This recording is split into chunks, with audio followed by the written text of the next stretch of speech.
Riverdale. It's a town without a zip code.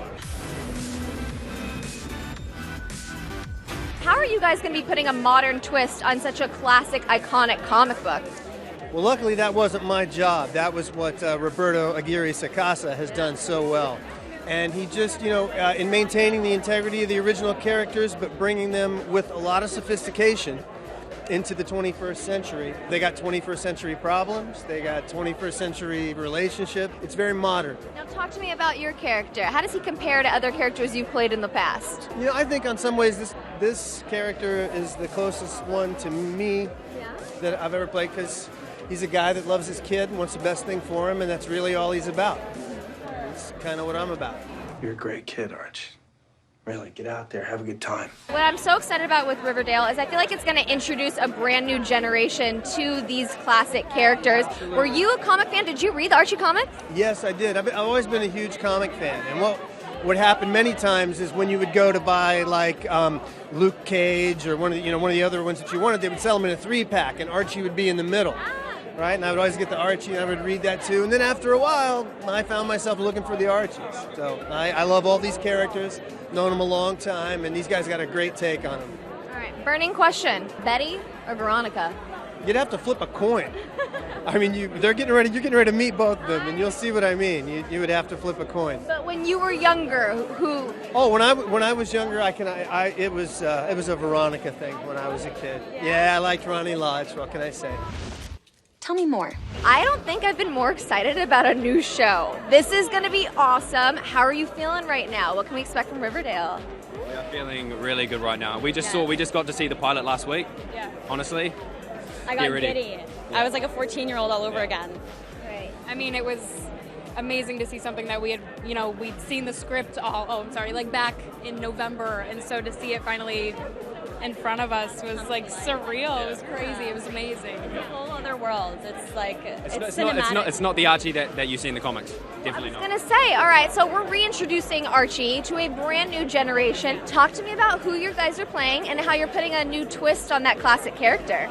Well, Veronica in the comics, she's, the spoiled rich girl who just does what she wants, and there's definitely that element to her in the pilot, but Veronica's trying to be a good girl in the show, and she's struggling with that inner conflict, so I think people are going to appreciate that. And judging by that red hair, I think we all know who you're playing. Yeah, I'm playing Archie Andrews, and I guess after the summer he comes back to school bit more buff, probably attracting girls that he probably wasn't attracting before, and he's got a lot of options after the summer. I think we see him struggling to, as a kid, decide, make some decisions, and exactly, turning into a man.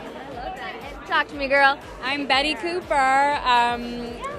Betty is the kind, forgiving girl next door, but in this new modern CW revival of Riverdale, she is struggling with her perfect little image, and she, there's cracks on the surface of all of these characters, and unlike the comic books, you get to see the dark side of these characters, which makes the whole show, it has a darker tone and a darker mood than the comic books. Love it. Who is fangirling over Luke Perry being cast in your show? Oh my gosh.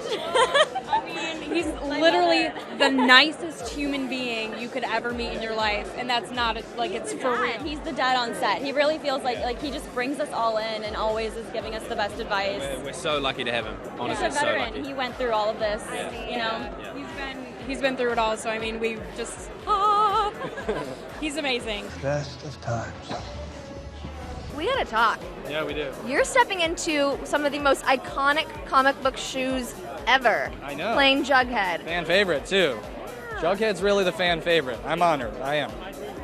When you were auditioning for this role, what was going through your mind? When I was auditioning for this role, sweat, anxiety, tears, long nights alone with a tub of ice cream. I didn't really know if I wanted to get back into acting, and it kind of fell into my lap, and with such an iconic character, I feel like I'm really hitting the ground running again as fast as possible. So I'm excited. I come from a pretty big comic book background myself. I used to work at Meltdown over in Hollywood. It's a huge comic shop, so I was a little nervous. representing a comic book character is touchy because I know when the comic books I love get messed around with in media, I get incendiary quick. I wanted to make sure I was doing the right thing. I wanted to make sure I was appealing to the actual fans of the comic series, but it's a lot to take in. I'm excited though. I think we really hit a good place with this Jughead. All right, and what can we expect from Riverdale? 15 seconds on the clock. Are you ready? Yeah. Set, go. Old Archie comic book adaptation. We're changing. We're trying to make it a little more modern, a little more gritty. We're taking off a series within the actual digest in which Jughead was a kind of sleuth, a detective. It's more mysterious now. We're definitely taking off that mystery narrative from some of the Archie comics, but we're keeping the fundamental teen drama basis, the love triangle, all that. Jughead's still sardonic, sarcastic. He's that kind of character. So we're trying to keep it new, fresh, while dealing with characters that are from the 40s and 50s. So. Nailed it. Awesome. I'm so excited for you.